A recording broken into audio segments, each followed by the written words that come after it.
My daughter texted, "Don't come this weekend. My husband is against you." I nodded and canceled all the checks. The next day, she showed up at my doorstep. "Good day, dear listeners. It's Louisa again.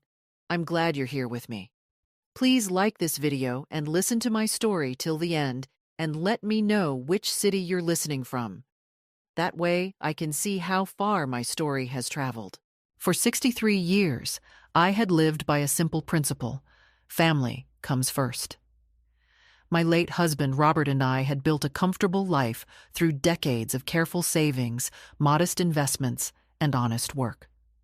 When he passed 5 years ago, he left me with enough to live comfortably and help our only daughter, Jennifer, whenever she needed it. Jennifer had always been my pride and joy, smart, ambitious, beautiful.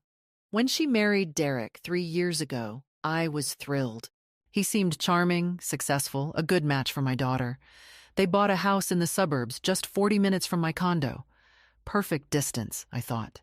Close enough to visit. Far enough for independence. But something had shifted over the past year. The visits became less frequent. The phone calls grew shorter, more transactional. "Mom, can you help with the mortgage this month?" Derek's commission didn't come through. "Mom, we need a new roof. Can you cover it?" "Mom, the car broke down." I said yes. Every single time. What else would a mother do? The checks added up. $5,000 here, $8,000 there. A $15,000 emergency for medical bills that I never quite understood. But I didn't ask questions. I trusted my daughter. I trusted that she needed help, that times were tough, that this was temporary. Then came last Thursday. I had been planning my weekend visit for 2 weeks. Jennifer's birthday was coming up, and I'd found the perfect gift, a vintage brooch that looked exactly like one her grandmother used to wear. I'd also planned to take them out for dinner, my treat, of course. I'd already made reservations at that Italian place they loved. My phone buzzed at 2:47 p.m. A text from Jennifer. "Don't come this weekend. Derek doesn't want you here." I stared at the screen, read it again, then again. No explanation, no apology. Just a blunt command delivered via text message. Not even a phone call. After everything I'd done, everything I'd given, this was how she spoke to me? My hands trembled as I typed back, "What do you mean? What happened?" 3 dots appeared, disappeared, appeared again. "He just doesn't like having you around. Says you make him uncomfortable. Stay home?" Something cold settled in my chest. Not sadness. Not yet. Something sharper. Clearer. I opened my banking app. Pulled up my transaction history. Started scrolling. January, $6,500 to Jennifer. February, $4,200. March, $12,000. April, $8,800. May, $15,000. June, $7,300. My finger kept scrolling. The numbers blurred together.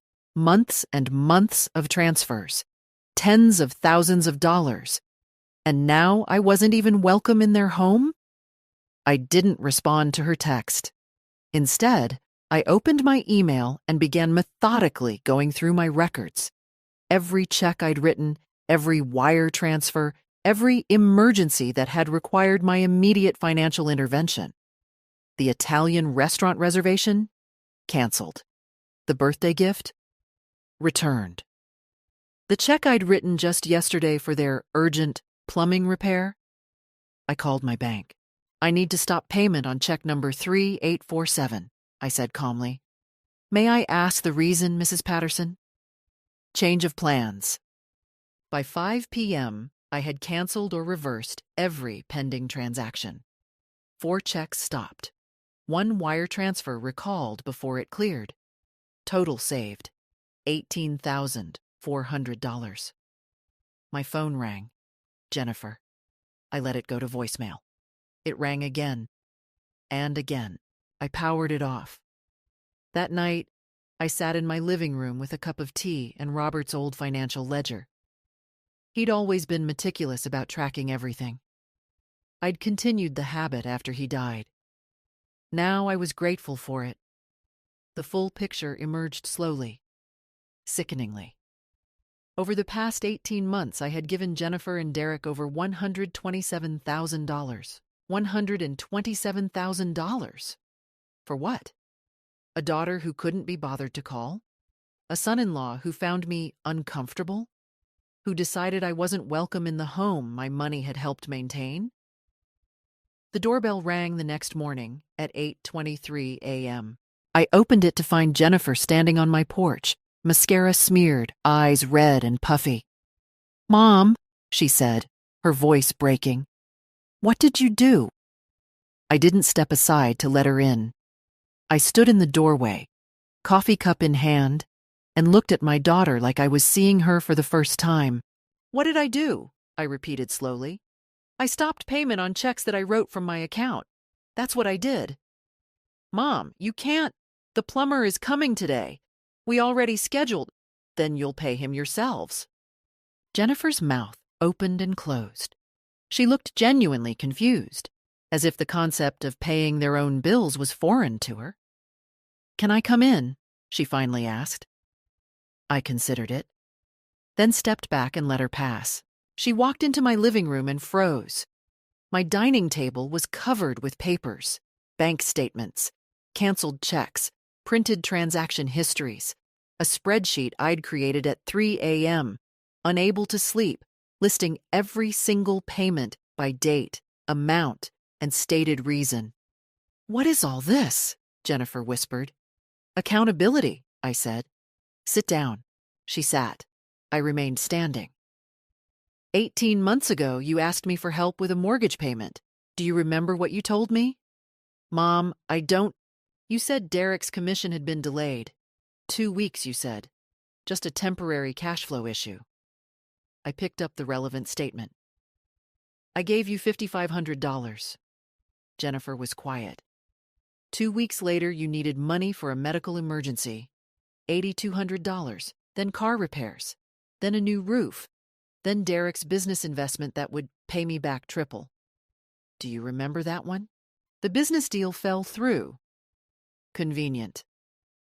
I set down the papers and looked at her directly. "Jennifer, in 18 months, I have given you and Derek $127,000. The color drained from her face. "That's not possible," she stammered. I pushed the spreadsheet toward her. "Check the math yourself." She stared at the numbers. I watched her eyes track down the columns, watched the realization set in. Her hands started to shake. I didn't realize it was that much." "No," I said quietly. "I don't suppose you did. Because you never had to think about it, did you? Mom's money was just there, always available, an unlimited ATM that never asked questions. That's not fair." "What's not fair," I interrupted, my voice harder now, "is being told via text message that I'm not welcome in your home, that your husband finds me uncomfortable after everything I've given you." Jennifer's face crumpled. The tears came quickly. "Derek was he was having a bad day. He didn't mean—" "Don't." I held up my hand. "Don't make excuses for him. And don't insult my intelligence." I walked to the window, looked out at my small garden. Robert had planted those roses. We'd chosen every stone in that pathway together. "I've been awake all night," I said. "Thinking, calculating. Do you know what I realized?" Jennifer didn't answer. "If I continue at this rate, I'll be broke in 7 years. Maybe less. The money your father and I saved for 40 years. Gone. My retirement security? Gone. And for what? So you and Derek can live in a house you can't afford and take vacations you post on Facebook? Mom, we're not—" "I saw the Bermuda photos, Jennifer, last month, while you were asking me for money for emergency dental work." Silence. I turned to face her. Here's what's going to happen. I'm cutting you off. Completely. No more checks. No more wire transfers. No more emergencies that only I can solve. You can't. We'll lose everything. Then you'll figure it out, like adults do. Jennifer stood up, anger replacing tears. After everything we've been through? After I took care of you when Dad died? That stung. But I didn't let it show. You visited me twice after your father's funeral, Jennifer. Twice. Both times you left with a check. She flinched. I think you should go now, I said. Mom, please, go. She grabbed her purse, movements jerky with emotion. At the door, she turned back. Derek's not going to like this. I don't care what Derek likes. After she left, I sat down at my table and opened my laptop. I had research to do. Legal research. Because if I was going to protect what Robert and I had built, I needed to do more than just stop writing checks. I needed to make sure they couldn't access what was mine. I needed to protect my future. And I needed to understand exactly what rights they thought they had to my money. The answer, I would discover, would change everything. Monday morning, I sat in the office of Margaret Chen, estate planning attorney. Her receptionist had squeezed me in after I'd explained it was urgent. Margaret was in her 50s, sharp-eyed, with a reputation for being thorough. Mrs. Patterson, she said, reviewing the documents I'd brought. This is quite a substantial amount of money you've transferred to your daughter. I'm aware. She looked up at me over her reading glasses. And you want to ensure she can't access any more of your assets? I want to protect what's left. Margaret nodded slowly. Walk me through your current estate plan. I explained. Everything was simple. Too simple, I now realized. Jennifer was my sole beneficiary. She had power of attorney for healthcare decisions. Our accounts were set up so she could access them if I became incapacitated. So theoretically, Margaret said carefully, if something happened to you, Jennifer would inherit everything immediately. My stomach turned. Yes. And she knows this? We discussed it years ago, when Robert died. Margaret was quiet for a moment, then pulled out a legal pad. Mrs. Patterson, I'm going to ask you something, and I need you to be honest with me. Do you have any reason to believe your daughter might try to accelerate her inheritance? The question hung in the air like smoke. I don't know, I said finally. 6 months ago, I would have said absolutely not. Today, I don't know what to think anymore. Margaret began writing. Here's what we're going to do. First, we revoke the existing power of attorney and create a new one with a neutral third party. I can recommend a professional fiduciary. Second, we create a revocable living trust and transfer your assets into it. This gives you complete control while you're alive, but makes it much harder for anyone to manipulate your finances. How long will this take? We can have the basic documents ready by Friday. The trust will take a bit longer to fully fund, but we'll get the critical pieces in place immediately. I signed the retainer agreement right there. That evening, I received an email from Derek. The first direct communication I'd had from him in months. Subject: We need to talk, Eleanor. Jennifer is very upset.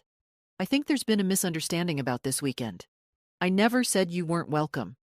She misunderstood me. We'd love to have you over for dinner Thursday to clear the air. Also, about the stopped payments. I understand you're concerned about finances, but we had contractors scheduled. This has put us in a very awkward position. Can we discuss this like family? Derek, I didn't respond. Wednesday afternoon, my phone rang. Unknown number. I answered. Mrs. Patterson, this is Detective Rodriguez with the County Fraud Division. My blood went cold. Yes? I'm calling about a report filed by a Derek Mallory. He claims you've been experiencing memory issues and have been making erratic financial decisions. He's concerned about your welfare and suggested we do a wellness check. Rage, white and hot, flooded through me. Detective, I'm 63 years old. I have a perfect bill of health, and my mind is sharper than it's ever been. My son-in-law is trying to manipulate you because I stopped giving him money. There was a pause. I see. Would you be willing to come in and make a statement? If there's a financial exploitation issue happening in reverse. What do you mean in reverse? If family members have been taking advantage of you financially, that's also fraud. Elder abuse, actually. It's a crime. I sat down heavily. I'd need to think about that. I understand. But Mrs. Patterson? Whatever you do, document everything. Every text, every email, every request for money. If this escalates, you'll want that paper trail. After I hung up, I pulled out my phone and started screenshotting. Every text from Jennifer asking for money, every emergency, every guilt trip. Then I went to social media. Jennifer's Facebook was set to public. I scrolled through 18 months of posts. There was the Bermuda trip, posted the same week she'd asked for dental work money.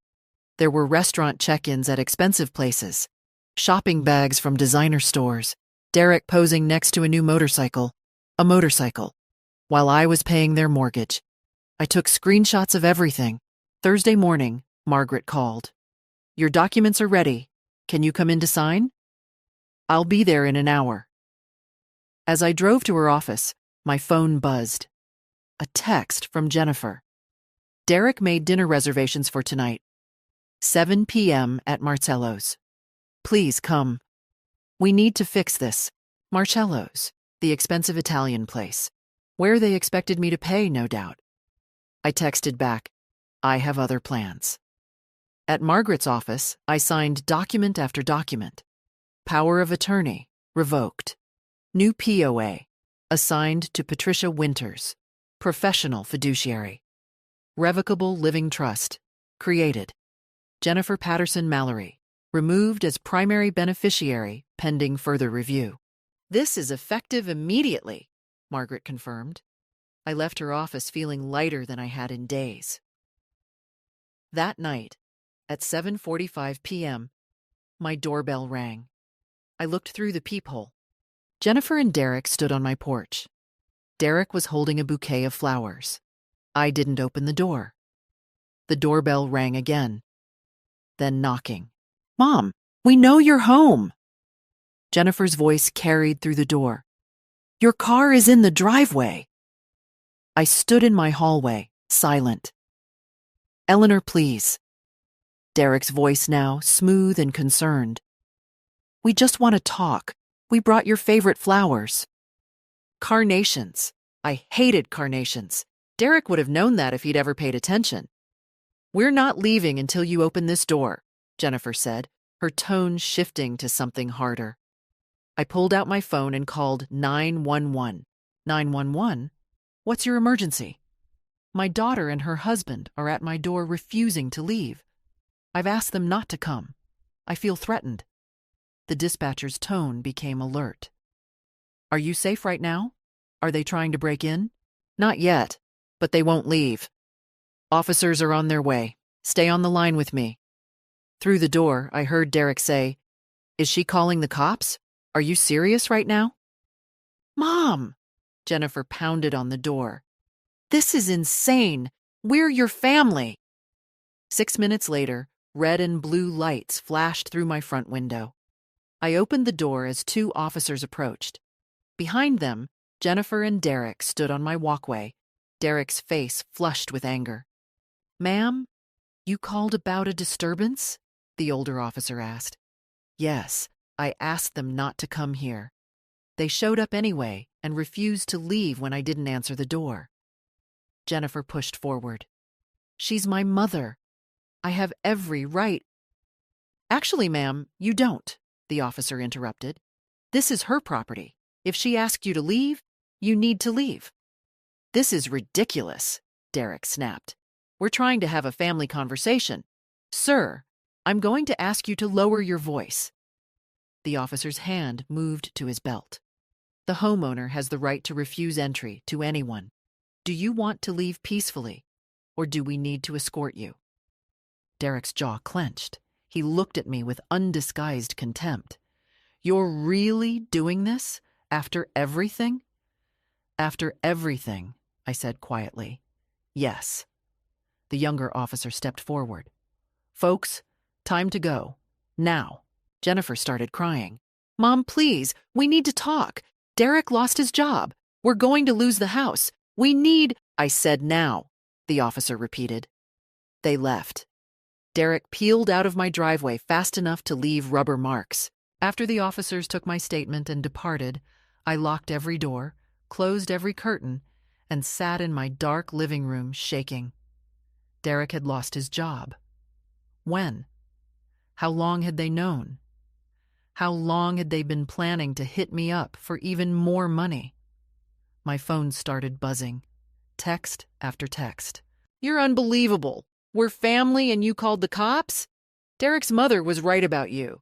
You're a selfish, bitter old woman, Dad would be ashamed. That last one made me throw my phone across the room.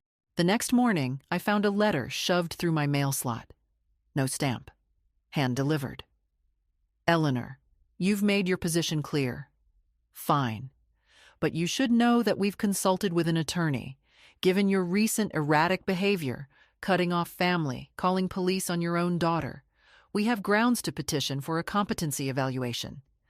If you're experiencing cognitive decline, someone needs to manage your affairs. We're giving you 1 week to reconsider your decision. Transfer $50,000 to cover our immediate expenses, and we'll forget this ever happened. Otherwise, we'll have no choice but to take legal action to protect you from yourself. This is your choice. Derek, $50,000, a direct demand, not even hiding behind emergencies anymore. I photographed the letter and emailed it to Margaret Chen. She called me within an hour. This is extortion. We need to respond formally. I'm drafting a cease and desist letter.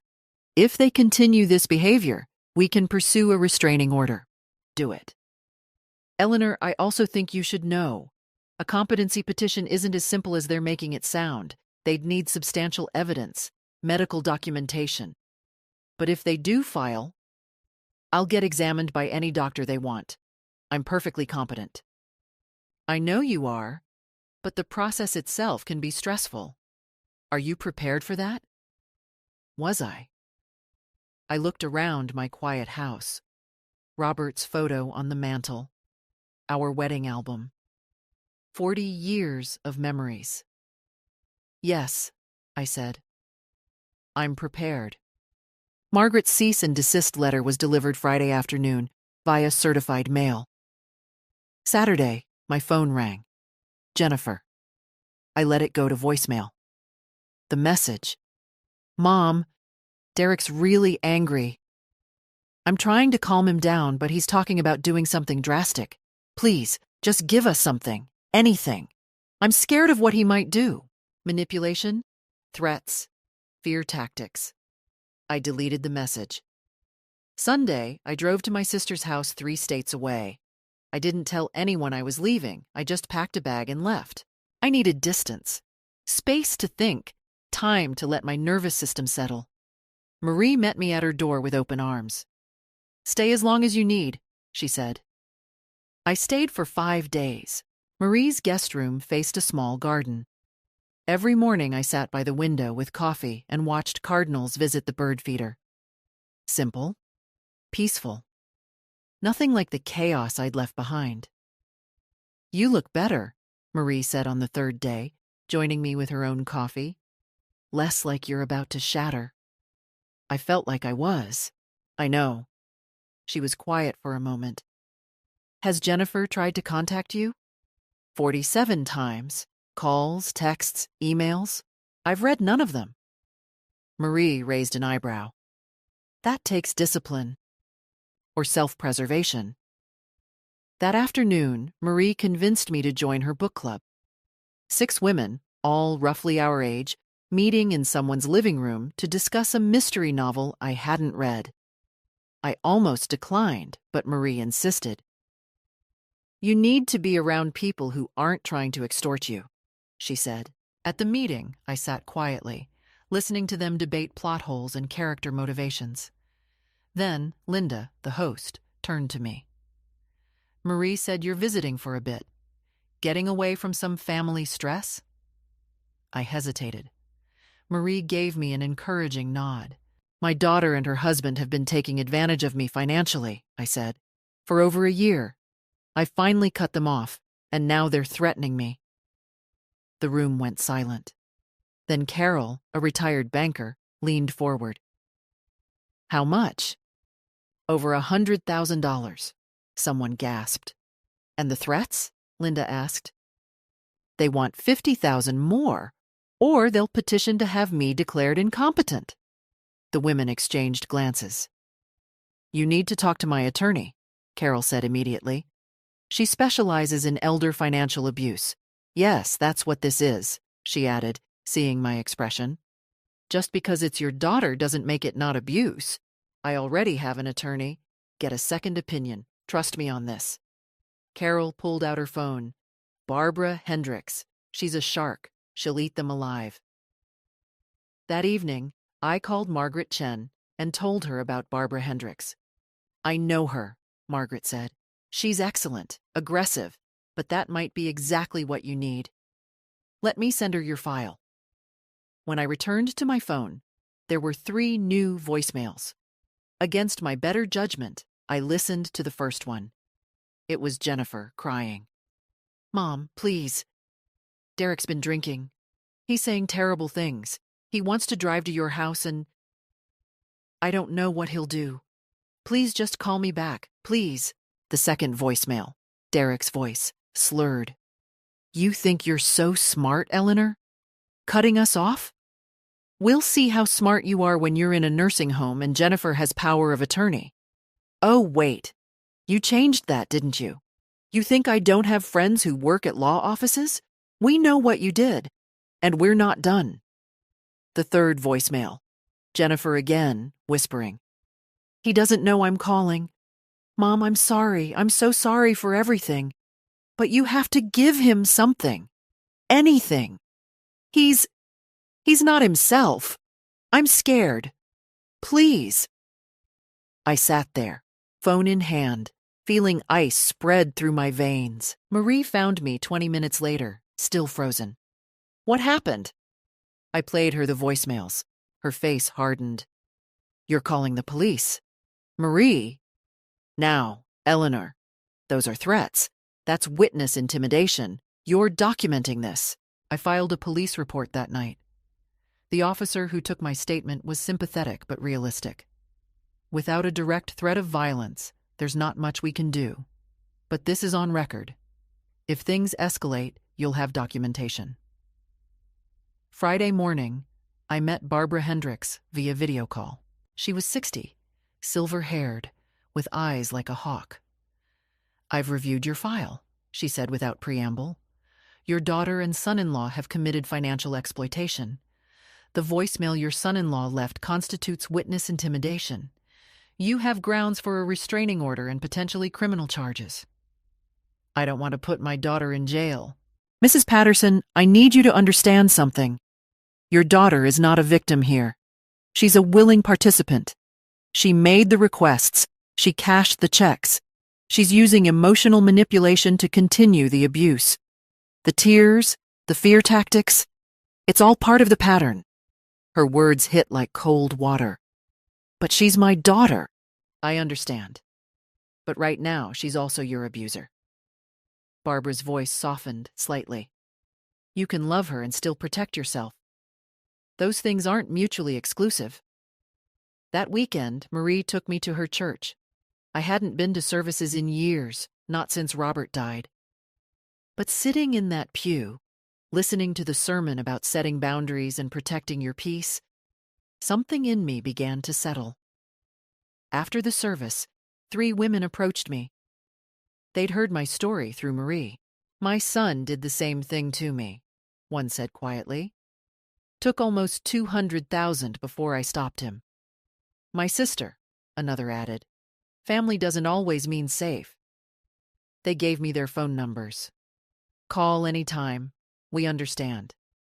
I drove back to my house on Monday feeling something I hadn't felt in weeks. Not alone. The war wasn't over, but I had reinforcements now. I returned home Tuesday afternoon to find Jennifer's car in my driveway. She was sitting on my front steps looking small and exhausted. No Derek. Just her. I parked and sat in my car for a moment, deciding. Finally, I got out. "Mom?" She stood up, hope flooding her face. "You're back." "I am. Can we talk, please? Just you and me?" I looked at her carefully. Red eyes, wrinkled clothes. She looked like she hadn't slept in days. 5 minutes, I said. We sat on my porch. I didn't invite her inside. "Derek doesn't know I'm here," Jennifer started. I told him I was going to the grocery store. "Go on." "Mom, I know we messed up. I know we asked for too much. But we're desperate. Derek's job prospects aren't good. We have bills piling up. The mortgage is 3 months behind." "That's not my problem, Jennifer." "I know, but—" She took a shaky breath. "What if we made it official, a loan with interest? We'd pay you back, I promise. We just need to get through this rough patch." "Like the other rough patches? The ones that cost me $127,000? This is different." "It's not." Jennifer's face changed. Something harder crept into her expression. "You know, Derek said you'd be like this. He said you'd turn into a cold, bitter old woman the second you didn't get your way." "My way? Jennifer, I wasn't the one demanding money." "You loved it," she interrupted, her voice rising. "Don't pretend you didn't. You loved being the hero, the savior. It made you feel important, needed. And now that we're not playing along anymore, you can't handle it." I stood up. "I think you should leave." "No." She stood too. "Not until you understand what you're doing to us. We're losing everything, Mom. Our house, our life. And you're sitting on hundreds of thousands of dollars doing nothing with it. It's my money. It's supposed to be my inheritance." The words exploded out of her. "That money should come to me anyway. You're just, what? Going to spend it on yourself? Buy yourself a nice vacation while your daughter loses her home?" There it was. The truth beneath all the emergencies and tears. She'd always seen my money as hers. "Get off my property," I said quietly. "Mom, now." Jennifer's face twisted. For a moment, she looked like a stranger. "You're going to regret this. When you're old and sick and alone, you're going to remember this moment. You're going to remember choosing money over your own daughter." "I'm choosing myself over being used. There's a difference." She grabbed her purse and stomped to her car. But before getting in, she turned back. Derek was right. We should have filed the competency petition already, because you're clearly not thinking straight. She drove away, tires screeching. I went inside, locked the door, and immediately called Barbara Hendricks. "They're escalating," I told her. "Jennifer just threatened me with the competency petition again." "Good," Barbara said. "Let them file. We'll bury them with medical documentation. How's your health?" "Perfect. I see my doctor next week for my annual physical. Ask for a cognitive screening, a full neurological workup. Document everything. When they file their petition, and they will, we'll have ammunition." That night, I couldn't sleep. I kept hearing Jennifer's voice. That money should come to me anyway. At 2 a.m., my phone lit up. A text from an unknown number. "You're making a big mistake, Eleanor. We tried to be nice. We tried to work with you, but you're forcing our hand. Expect papers to be served next week. Hope you enjoy wasting your money on lawyers instead of helping family. Derek?" I screenshotted it and sent it to Barbara. Her response came 5 minutes later. "This is gold. Keep them texting." I didn't respond to Derek, but I didn't block the number either. Wednesday, I went to my doctor. "I need a full cognitive assessment," I told Dr. Reyes. She looked surprised. "Eleanor, You're sharp as a tack. What's this about? I explained the situation. Her expression darkened. This is elder abuse. You know that, right? I'm learning. She ran every test available. Memory assessments, neurological exams, problem-solving tasks. I scored in the 95th percentile for my age group. I'll write a detailed report, Dr. Reyes said. If anyone questions your competency, they're delusional or malicious, probably both. Armed with medical documentation, I felt something shift inside me.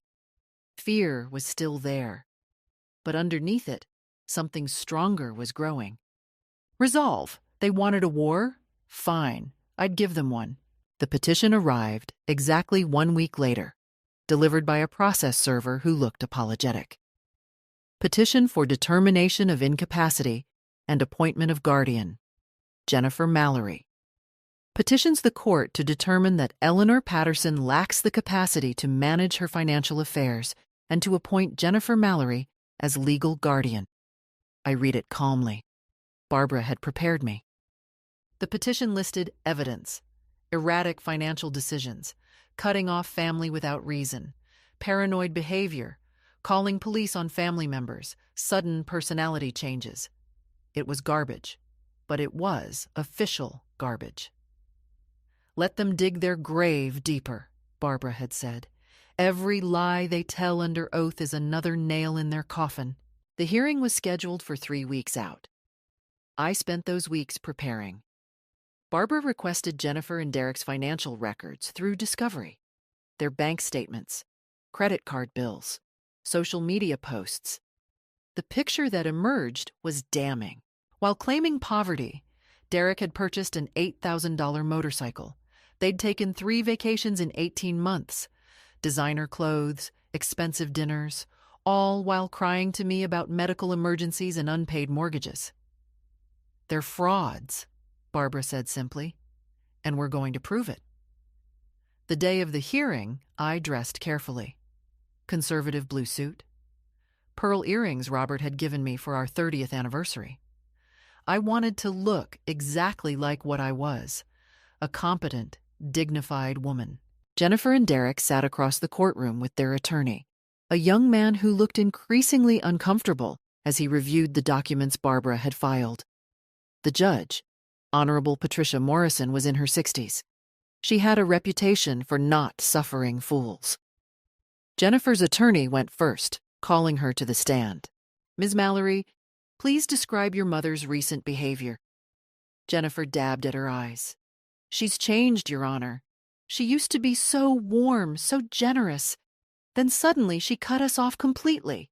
She called the police on us when we just wanted to talk. She won't return our calls. It's like she's become a different person. And what do you believe caused this change? I think she's experiencing cognitive decline, maybe early dementia. She needs help managing her affairs before she hurts herself financially. Barbara stood. Objection. Ms. Mallory isn't qualified to diagnose medical conditions. Sustained, Judge Morrison said. Ms. Mallory, please stick to observed behaviors, not medical speculation. Jennifer's attorney tried again. Can you describe specific financial decisions that concerned you? She stopped paying for things she'd agreed to help us with, stopped payments on checks without warning. It was erratic and unlike her. Barbara's turn. She stood slowly, buttoning her jacket. Ms. Mallory, in the 18 months prior to your mother cutting you off, how much money did she give you? Jennifer hesitated. I don't know exactly. Let me help. According to bank records, $127,000. Does that sound right? It was loans. Loans? Do you have any written loan agreements? No, but any record of repayment? We were going to pay her back, but you haven't. Not a single dollar, correct? Jennifer's face flushed. We've been struggling. Struggling? Barbara pulled out a photo. This is from your Facebook, posted 6 weeks ago. You're in Aruba. The caption says, much needed vacation. Does this look like struggling? That was Derek's company paid for that. Derek's company? The same company he was fired from 3 months ago? Barbara produced a document. Termination notice dated October 15th. The Aruba trip was November 20th. Who paid for it, Ms. Mallory? Jennifer looked at her attorney. He was studying the table. Your Honor, Barbara continued, I'd like to enter into evidence financial records showing that while claiming poverty to Mrs. Patterson, the Mallorys spent over $40,000 on luxury items, vacations, and entertainment. She began laying out documents, credit card statements, purchase receipts, social media screenshots, time-stamped and cross-referenced with financial transactions. Judge Morrison examined them, her expression growing sterner. Ms. Mallory, did you tell your mother you needed $15,000 for medical expenses in March? Yes, but according to this credit card statement, that same week you spent $3,200 at Louis Vuitton and $1,800 at a spa resort? Silence. Answer the question, please. Those were separate issues. Barbara wasn't done. Your Honor, I'd also like to note that Mrs. Patterson has undergone comprehensive medical and cognitive testing. She handed over Dr. Reyes's report. As you'll see, she scored in the 95th percentile for her age group. There's zero evidence of cognitive decline. Judge Morrison read the report. I'd also like to note, Barbara continued, that we have text messages and voicemails from Mr. Mallory threatening Mrs. Patterson. One message explicitly states, and I quote, "We'll see how smart you are when you're in a nursing home." This petition isn't about protecting Mrs. Patterson. It's retaliation for her refusing to continue funding their lifestyle. Derek jumped up. That's bullshit. Mr. Mallory, Judge Morrison's voice cracked like a whip. Sit down and control yourself, or I'll hold you in contempt. He sat, jaw clenched.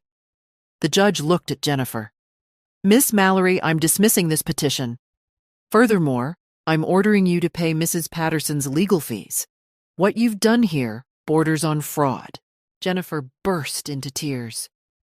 And if you ever file a frivolous petition like this again, Judge Morrison continued, I'll refer you to the district attorney for investigation of elder abuse. Do you understand? Yes, Your Honor, Jennifer whispered. Outside the courtroom, Derek grabbed Jennifer's arm and dragged her away without a word. I stood with Barbara in the hallway, feeling strangely calm. That, Barbara said, is what winning looks like. Barbara wasn't finished. Eleanor, you have grounds to pursue this further. Criminal charges for financial exploitation, a civil suit to recover the money they took, a restraining order. We can go after them for everything. I looked down the courthouse hallway where Jennifer and Derek had disappeared, his hand gripping her arm so tightly I could see the white of his knuckles even from this distance. All of it, I said, my voice steady. I want all of it. Barbara smiled. It wasn't a warm smile. It was the smile of a predator who'd just been given permission to hunt. Good, let's destroy them. 2 weeks later, the district attorney's office contacted me. Barbara had sent them our complete file. Every text message, every voicemail, every fraudulent emergency, every threat. After reviewing the evidence, they were moving forward with criminal charges. Elder financial exploitation, a felony carrying up to 5 years in prison. The DA, a sharp woman named Patricia Gonzalez, met with me personally. Mrs. Patterson, I want you to understand what this means. Your daughter could go to prison. This will be on her record permanently. Are you prepared for that? I thought about the text message. That money should come to me anyway. I thought about Derek's drunken voicemail threatening to put me in a nursing home. I thought about the guardianship petition, the lies, the manipulation. Yes, I said, I'm prepared. Jennifer called me sobbing, the day she was formally notified of the charges. Mom, please, don't do this. I'll go to jail. I'll lose everything. I'll never get a decent job again. Please. You should have thought of that before you stole from me. I didn't steal. We're family. Families help each other. Family doesn't threaten each other. Family doesn't lie about medical emergencies to fund vacations. Family doesn't try to have each other declared incompetent to steal their inheritance early. I made mistakes, but this is too much. You're ruining my entire life over money. No, Jennifer, you ruined your own life. I'm just not protecting you from the consequences anymore. There's a difference. Please, Mom, please, I'm begging you. I hung up, then I blocked her number. The civil suit was filed next. Barbara went after them with surgical precision. We weren't just asking for the $127,000 back. We were asking for treble damages under elder abuse statutes. That's 3 times the amount stolen. We were asking for all my legal fees, which had already exceeded $35,000. We were asking for punitive damages to send a message. Total claim, $485,000. Derek's attorney, a nervous young man who clearly regretted taking this case, called it excessive and punitive. Judge Morrison disagreed vehemently. Your clients perpetrated a sophisticated long-term fraud against a vulnerable senior citizen, she said at the preliminary hearing, her voice cold. They exploited a mother's love for nearly 2 years. They lied repeatedly. They manufactured emergencies. They threatened her when she finally stood up for herself. Then they attempted to use the legal system to continue their abuse through a fraudulent guardianship petition. Excessive would be letting them walk away with what they stole. This court will not allow that. Derek's attorney went pale, unable to afford legal defense for both the criminal and civil cases. Derek tried to make a deal with the prosecutor. He'd testify against Jennifer, claim she was the mastermind, paint himself as a victim of her manipulation in exchange for reduced charges. His attorney called it cutting his losses. I called it exactly what Derek had always been, a coward. Jennifer's attorney informed her of Derek's betrayal immediately. The lawyer wanted her to know what she was up against, wanted her to consider her own plea deal before Derek's testimony poisoned the well completely. She showed up at my door 2 hours later. I saw her through the peephole, hair unwashed, clothes wrinkled, eyes wild with panic. This time I opened the door, but I kept the chain lock firmly in place. He's betraying me, she said, her voice ragged. Derek's throwing me under the bus to save himself. After everything we did together, he's pretending it was all my idea. Sounds about right. He was always going to save himself first. Mom, he told the prosecutor I manipulated him, that I was the one who planned everything, who came up with the fake emergencies, who pushed him to threaten you, that he just went along with it because I pressured him. Was he lying? She hesitated, and in that hesitation, I saw the truth. We both. It wasn't just me. We planned it together. But you were the one who made the requests.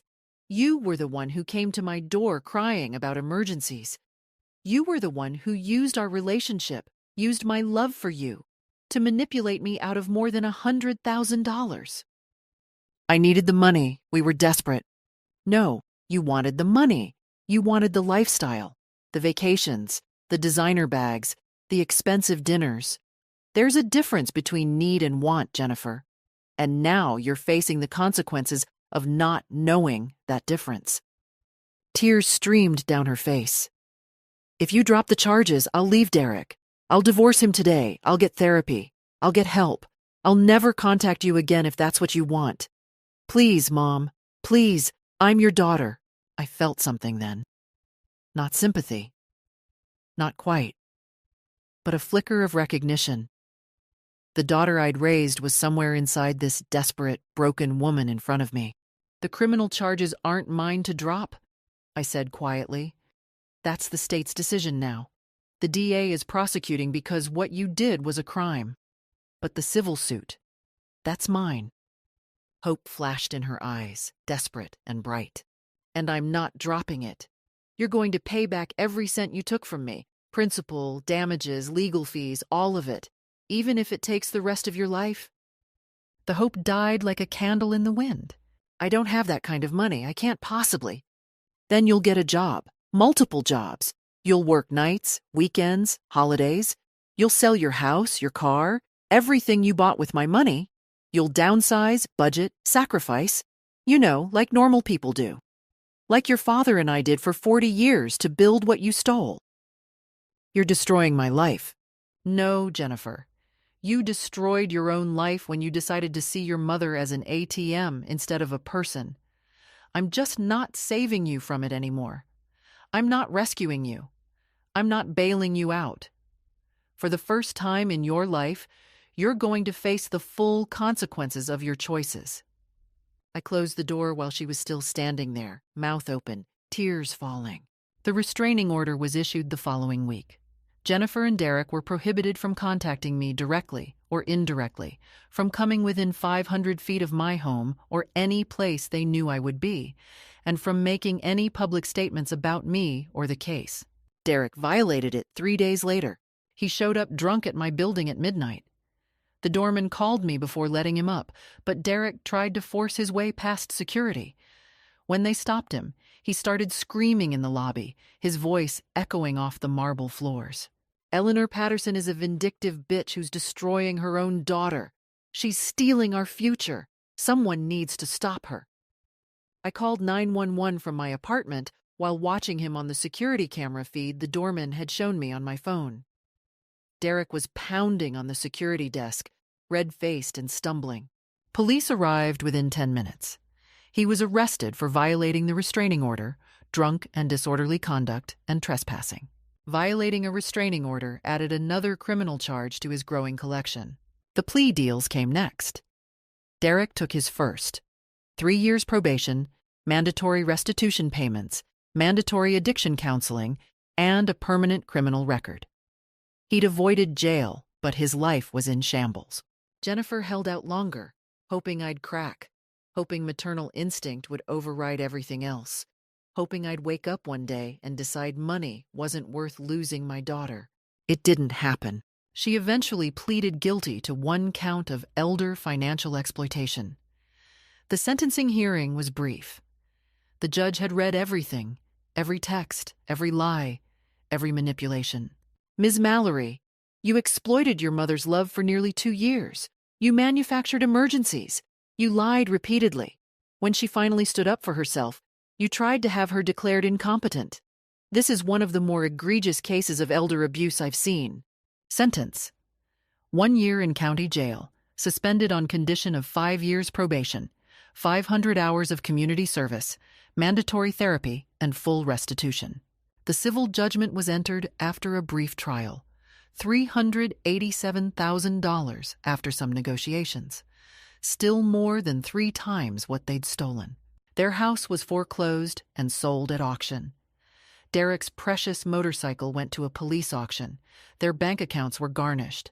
Credit cards maxed out were sent to collections. They lost everything. Every single thing. And I felt nothing. Not satisfaction, not vindication, not even relief. Just a quiet, settled peace. Barbara called me the day the final judgment was entered and all appeals exhausted. "It's over," she said. "You won. Completely." I know. How does it feel?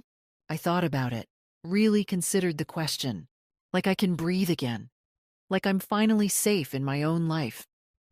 "Good. You deserve that, Eleanor. You deserve all of it." I hung up and looked around my quiet apartment. My space, my peace, my life, my future. Mine. All mine. And no one could take it from me ever again. 6 months later, I stood in the kitchen of my new condo, sunlight streaming through floor-to-ceiling windows. I'd sold the house Robert and I had shared. Too many memories, too many ghosts. Too many times Jennifer and Derek had walked through that door with their hands out. This place was smaller, modern, on the 8th floor overlooking the river.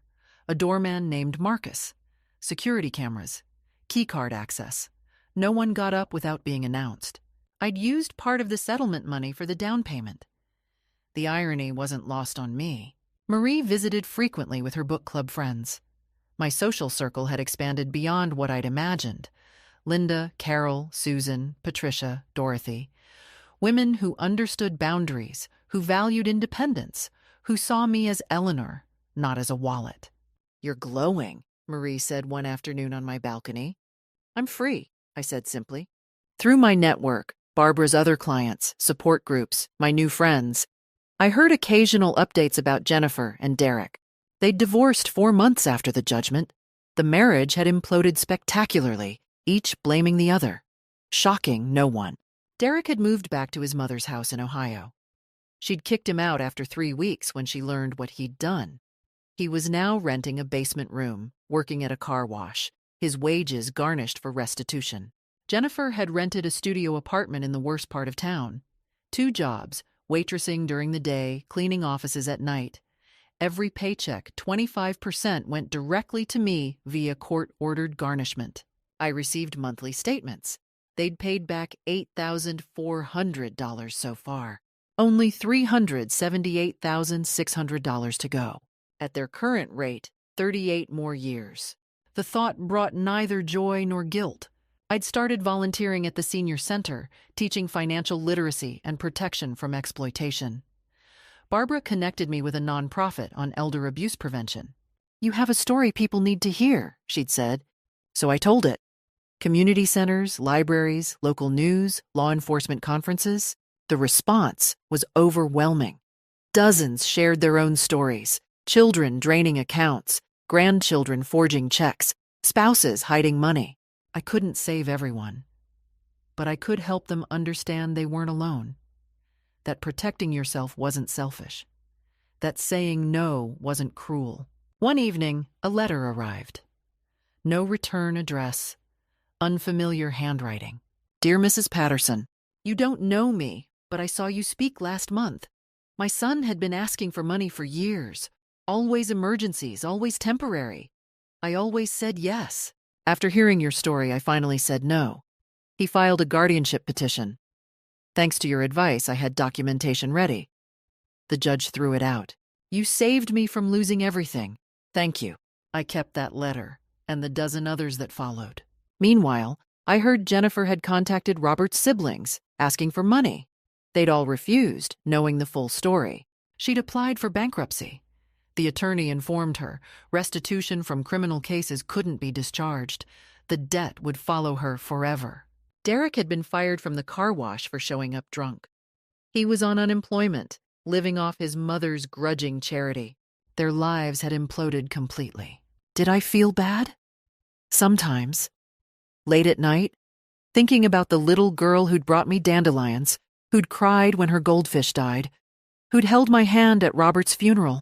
But then I'd remember, that little girl had grown into a woman who saw me as a bank account, who'd lied about emergencies, who'd tried to have me declared incompetent, and the guilt would evaporate. Dorothy and I traveled together, Alaska, New England, planning Ireland for spring. I used my money on myself, on experiences, on joy, on the life Robert and I had saved for. You seem 10 years younger, my doctor said at my checkup. I feel 20 years younger, I said honestly. Stress aged you. Freedom reversed it. My blood pressure was down, my sleep deeper, my anxiety gone. I'd started painting classes, something I'd always wanted to try. Life, it turned out, was pretty damn good when you weren't being